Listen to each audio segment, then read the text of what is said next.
San Pedro apostoluak idatzitako lehen gutunetik. Bedenkatua jainkoa, Jesu Kristo gure jaunaren aita. Bere erruki handiak eraginda, bizi berrira birsortu gaitu, Jesu Kristo hilen artetik piztuz. Horrela, itxaropen bizia daukagu orain, jainkoak guretzat zeruan prestaturik duen ondarea jasotzeko itxaropena. Ondare hori ez daiteke ondatu, ez zikindu, ez zimeldu.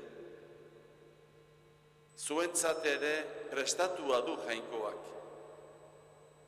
Honek bere ahalmenaz zaintzen zaituzte. Azken garaian agertuko den salbamena irits dezazuen fedeari esker. Maite duzue Jesu Kristo, gaurdaino ikusi ez duzuen arren. Eta ikusi gabe berarengan sinetxiz, esan ezin alako pozez, poz diztiratxuz, beteak zaudete jadanik.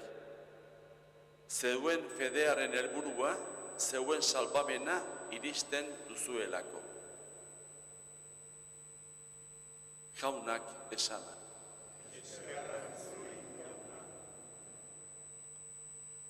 Bedenkatua izan bedi gure jaun Jesu Kristoren aita jainkoa. Hala hasten da pasarte hau, gorespen batekin.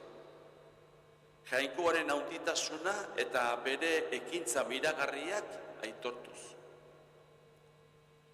Pedro apostoluak jainkoaren errukiari esker bizi dugun itxaropenari arreta jartzen dio hemen.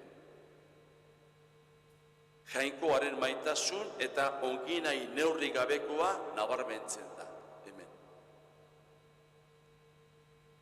Kristau bizitzaren oinarria da jainkoari eskerrak ematea eta haren lana gorestea. Errukia dela medio, jainkoa bere seme-alabei bizitza berria eta itxaropen bizia eskaini die. Gure eguneroko bizitzan ere, jainkoari eskerrak ematera bultzatzen gaitu egi honek. Bai pozik gaudenean, bai zailtasunetan ere.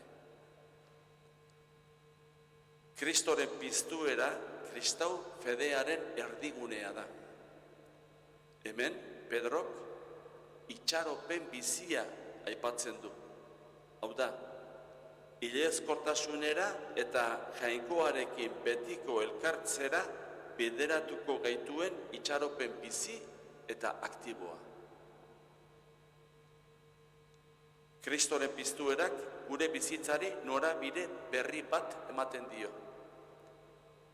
Ez gara bizi itxaropen hutsal batekin, baizik eta jainkoaren promesetan oinarritutako itxaropen biziarekin. Horrek indarra ematen digu gure eguneroko borroketan eta gure fedea sendo mantentzera animatzen gaitu.